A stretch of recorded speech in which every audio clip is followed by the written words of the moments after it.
Hi kabahay, naghahanap ka ba ng single detached unit property here in Dasmariñas, Cavite? This Bea model is available at pre-selling stage. Meron itong lot area of 120 square meters and floor area of 121 square meters. Complete finish na rin po ang ating turnover. And as you can see dito sa ating carport area, complete finish din ito dahil meron itong non-skid na flooring upon turnover at naka-covered po ang ating carport area. Tara, check natin. As you can see mga kabahay, ang ating facade is merong minimalist na design. Meron tayong malawak na frontage na pwede niyong gamitin as garden. And meron tayo dito setback, access to our lanai area and service area. Welcome mga kabahay dito sa ating Bea model. So as you can see dito sa living area natin, napakalaki po ng ating windows. Complete finish po ang ating turnover. So gamit na lang po ang kulang. Meron na tayo dito provision na cove ceiling, and then ang ating wirings are ready na rin po for installation. So in this bahay, dito naman ang ating dining area. Same as the living area, meron tayong cove ceiling dito. Ito naman ang ating access papunta sa ating lanai area. Ito naman ang ating kitchen area mga kabahay. So as you can see, may mga built-in cabinets na tayo included sa ating turnover. Meron din tayong access dito papunta sa ating service area.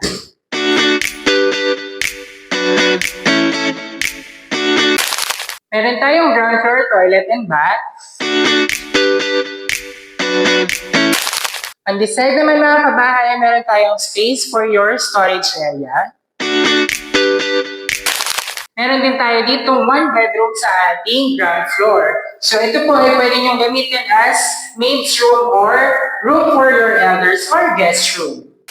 So on this area naman mga kabahay, ang ating staircase ay made of concrete and meron itong tiles. Meron tayong fixed window, high ceiling, kaya pwede tayo maglagay ng magandang lighting dito. So dito sa ating second floor mga kabahay, meron tayong total of 4 bedrooms. Ito naman ang ating common toilet and bath.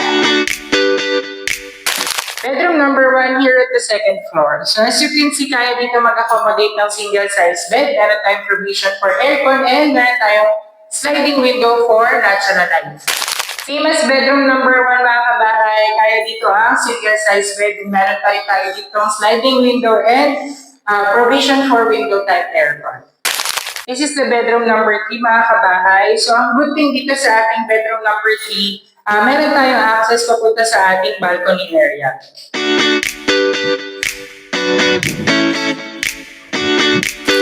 Let's go here at the master's bedroom. So as you can see, very spacious ang ating master's bedroom. Meron tayo dito sliding window. On the other side, may awning window.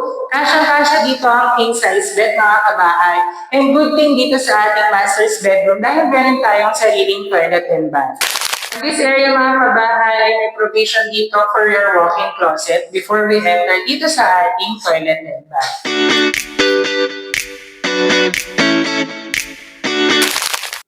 Ito naman ang ating access papunta sa ating balcony. If you're interested mga kabahay to view this property, please send us a message at 0916-518-4710. This is Paul Tapawan of Exosia Properties, your PRC, and this is the accredited salesperson. Thank you for watching mga kabahay. Tripping na!